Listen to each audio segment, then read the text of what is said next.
سکرات موت، موت کے وقت کی بے ہوشی، اس سے آپ کہتے ہیں نزع روح، یا جس کو آپ کہتے ہیں جاکنی کا عالم ہے،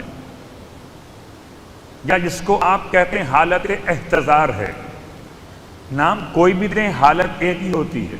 اس حالت کے اعتبار سے سکرات موت کی سختی کم کرنے کے لیے جو پہلا ذریعہ معصوم نے بیان کیا وہ اللہ کے حبیب کا فرمان مقدس ہے۔ فرماتے ہیں اللہ ومن احب علی حون اللہ علیہ سکرات الموت، آگاہ رہو جو علی سے محبت کرتا ہو خدا اس پر سکرات موت کو آسان کر دیتا ہے۔ اللہم صلی علی محمد۔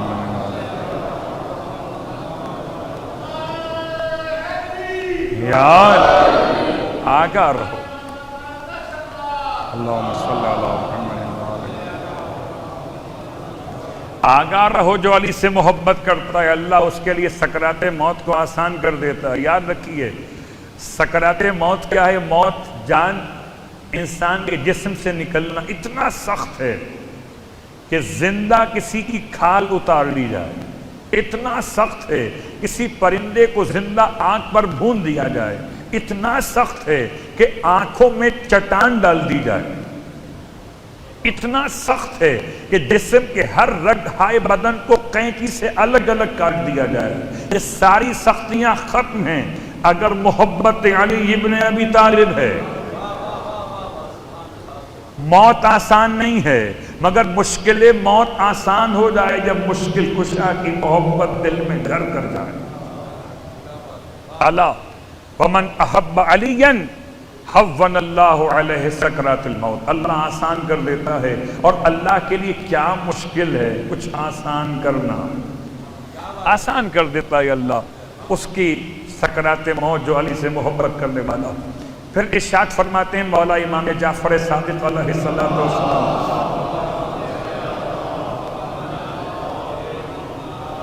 اور روایت اصول کافی اور بہار سے پڑھ رہا ہوں، امام فرماتے ہیں مومن کے سرہانے 4 شخصیات آتی ہیں۔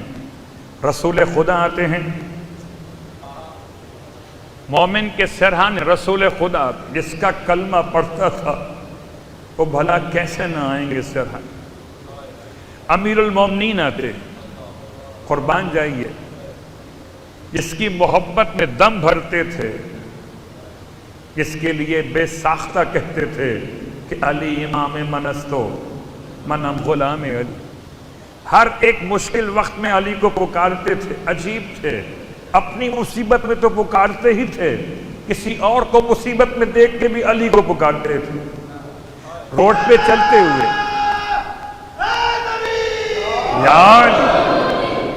روڈ پہ چلتے ہوئے کوئی انسان گر پڑا، آپ نے کہا یا علی مدد، اس نے نہیں کہا، آپ نے کہا یا علی مدد، بے ساختگی۔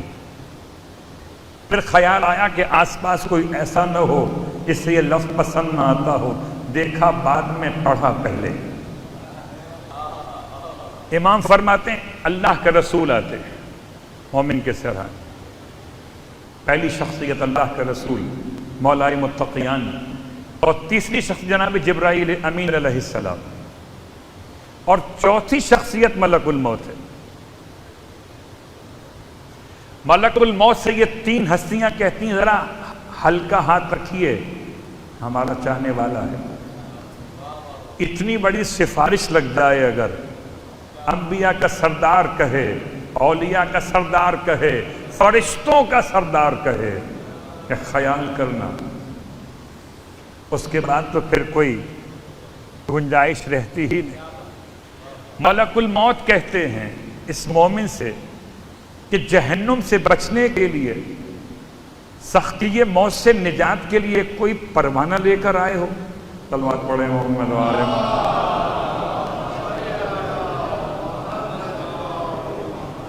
کچھ لے کر آئے ہو لکھا ہوا؟ بھائی ابھی تو کووڈ کی ویکسین کے حوالے سے آپ کو دکھانا پڑے گا نا کہ آپ نے ویکسین لگوا لی ہے، ثبوت کیا ہے کہ یہ سارٹیفکیٹ ملے ہوا ہے؟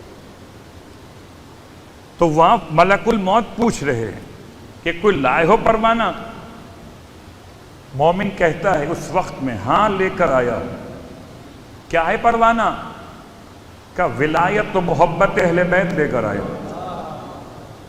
ملک الموت کہتے ہیں بالکل تم نے درست کہا، اسی پروان کے ذریعے، اسی پروانے کے ذریعے جو لے کر آئے اپنے ساتھ، اسی محبت کی وجہ سے موت بھی آسان ہے، آخرت بھی آسان ہے.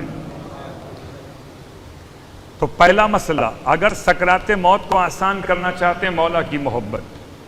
دوسرا مسئلہ، ارشاد فرماتے معصوم وَمَنْ كَسَى أَخًا كِسْوَةَ شِتَاءٍ أَوْ صَيْفٍ، جو اپنے کسی مومن بھائی کو لباس پہنائے، سردی کا لباس ہو یا گرمی کا لباس، کساہ اللہ من ثیاب الجنہ، اللہ اسے جنت کے لباس میں سے لباس پہناتا. وَحَوَّنَا عَلَيْهِ سَكْرَاتِ الْمَوْتِ، اور اللہ اس پر سکرات موت کو آسان کر دیتا ہے. اور یاد رکھیے اگر سکرات موت کو آسان کرنا چاہتے ہیں تو جب بھی کبھی لباس اپنے لیے خریدیں تو ایک لباس اور خرید لیں سکرات موت کو آسان کرنے کے لیے. ایک یہاں کام آئے گا، ایک موت کے وقت. صلوات پڑھے محمد والے محمد. دو لباس. اب چاہے سردی کا لباس ہو یا گرمی کا لباس، کسی مومن کو لباس پہنائیے. ہمارے یہاں تو لوگ ایصال ثواب میں لباس دیتے ہیں. ایصال ثواب کا لباس اور ہے اور اپنی زندگی کا لباس اور ہے. یہ سنت مولائے متقیان کے دو لباس خریدے، ایک قمبر کے لیے ایک اپنے لیے. عمدہ لباس قمبر کو دیا، کمتر لباس خود منتخب فرما لیا. تو قمبر کہنے لگے مولا سے مولا یہ آپ کے لیے بہتر رہے گا، آپ مولا اور آقا ہیں، یہ ہم پہن لیں گے. فرمایا قمبر تم ابھی جوان ہو، ہم بوڑھے ہو گئے. اور جوانوں پہ عمدہ لباس ریب تن کرتا ہے. اللہ اکبر. عمدہ لباس جناب قمبر کے دو لباس، ایک اپنے لیے. تو امام کے الفاظ کی اگر سکرات موت کو آسان کرنا چاہتے ہو تو کسی مومن کو لباس پہناؤ. اور تیسری اور آخری بات، ماہ رجب المرجب کے روزے جو رکھ لے تو خدا اس کی سکرات موت کو آسان کر دیتا ہے. ماہ شعبان کے روزوں کا موضوع الگ ہے، ماہ رمضان کے روزوں کا موضوع الگ. ماہ رجب کے روزے انسان کی سکرات موت کو آسان کر دیتے. جو 3 اعمال میں نے بیان کیا آپ کی خدمت میں، سکرات موت. پھر امام کی روایت ارشاد فرماتے ہیں مولا کہ جب کسی مومن کے سرہانے ملک الموت آتے ہیں تو مومن کے اطراف میں خدا خاص کیفیت پیدا کرتا ہے. ایسی خوشبو مومن کے مشام تک پہنچتی ہے. اس خوشبو میں 2 الگ الگ قسم کے پرفیوم کہہ سکتے ہیں آپ. کبھی کبھی لوگ اس طرح سے بھی یوز کرتے ہیں کہ ایک پرفیوم کے بجائے 2 استعمال کرتے ہیں، الگ الگ خوشبو کے اعتبار سے دونوں کو ملا لیتے ہیں تو 2 ہوائیں چلتی ہیں مومن کے قریب، خوشبودار ہوائیں. ایک خوشبودار ہوا کو منسیہ کہتے ہیں. کتنا مشکل ہوتا کسی مومن کے لیے اپنے بچوں کی یاد، اپنے گھر والوں کی یاد میں دم نکلنا.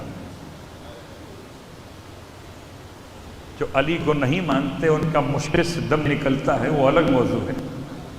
لیکن بچوں کو یاد کرنا، گھر والوں کو یاد کرنا، پردیس میں انتقال کرنا آسان تو نہیں تھا. ہوائے منسیہ، ایک ایسی خوشبو مومن کے مشام تک پہنچتی ہے کہ جو اس پر نسیان طاری کر دیتی. اب نہ اسے بچے یاد آتے ہیں، نہ گھر والے یاد آتے ہیں، نہ بہن بھائی یاد آتے ہیں، سب کو بھول جاتا ہے. خدا کا بڑا احسان ہے، کچھ بھولنا بڑا اچھا رہتا ہے. ہمیشہ بھولنا خراب نہیں ہوتا، کچھ بھولنا اچھا بھی ہوتا ہے، اور خدا اس کے لیے اہتمام کرتا. اور ایک اور خوشبو مومن کے مشام تک پہنچتی، اس کا نام ہے خوشبو مسخیہ، جو مومن کو سخی کر دیتی ہے.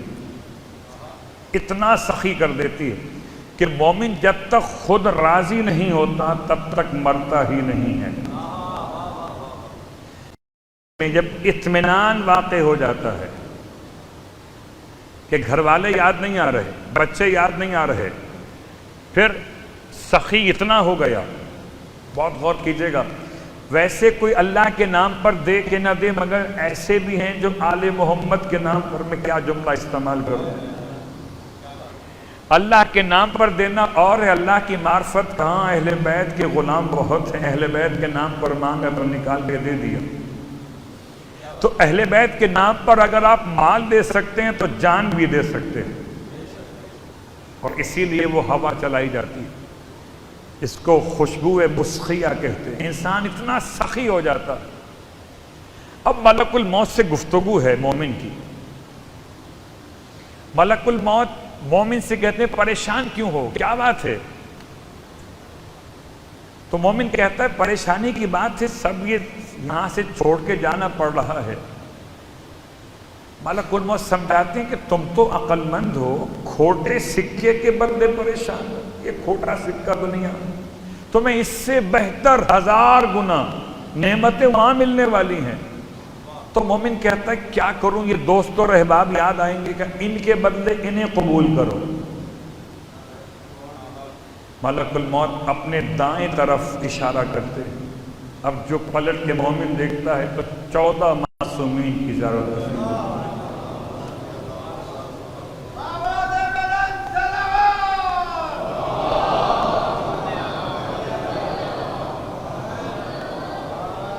چودہ معصومین کی زیارت نصیب ہوتی ہے۔ اب ملک الموت پوچھتے ہیں اب بتاؤ چلو گے؟ ملک الموت تم بھی بڑے ہوشیار ہو، اب یہ دکھا کے پوچھتے ہو کہ واپس جانا ہے یہاں آنا ہے؟ بھلا کون سا وہ شخص عاقل ہوگا جو یہ سودا نہ کرے، اس دنیا کے بدلے اس دنیا کو منتخب نہ کرے؟ مومن بے ساختہ کہتا ہے واللہ میں 1000 جان سے راضی ہوں۔ ملک الموت کہتے پھر بھی سوچ لو، اب واپس دنیا میں جاؤ گے تو زحمت نہیں ہوگی، بیماری نہیں ہوگی، تمہیں کووڈ نہیں ہوگا، گھبرا گئے تھے نا کووڈ کے نام، کچھ نہیں ہوگا تمہیں، واپس بھیج دیں۔ کہتا ہے اب کہاں جانا جب آل محمد آ گئے۔ اللہ اکبر، جب تک مومن خود راضی نہ ہو جائے، یا ایتھا النفس المطمئنہ، اب جب مطمئن ہو گیا، امام فرماتے ہیں اب فرشتہ کہتا ہے اے نفس مطمئنہ ارجعی۔ یہ صرف مولا کے لیے مخصوص نہیں آیت، امام کے روایت کے اعتبار سے مولا تو ہر آیت فضائل کا عنوان ہے، اور مولا کے صدقے میں مومن بھی اس آیت میں شامل ہو رہا ہے۔ اے نفس مطمئنہ ارجعی الی ربک، پلٹا اپنے رب کی طرف، راضیۃ مرضیہ، اس حالت میں پلٹا کہ تو اپنے رب سے راضی ہے اور تیرا پروردگار تجھ سے راضی ہے۔ فادخلی فی عبادی وادخلی جنتی، بس میرے بندوں میں داخل ہو جا، میری جنت تیری منتظر ہے۔ تو جنت کے منتظر وہ اور ہیں، جنت جن کی منتظر ہے وہ اور ہیں۔ اللہ اکبر۔ یہ آیات سورہ مبارکہ والفجر تھی۔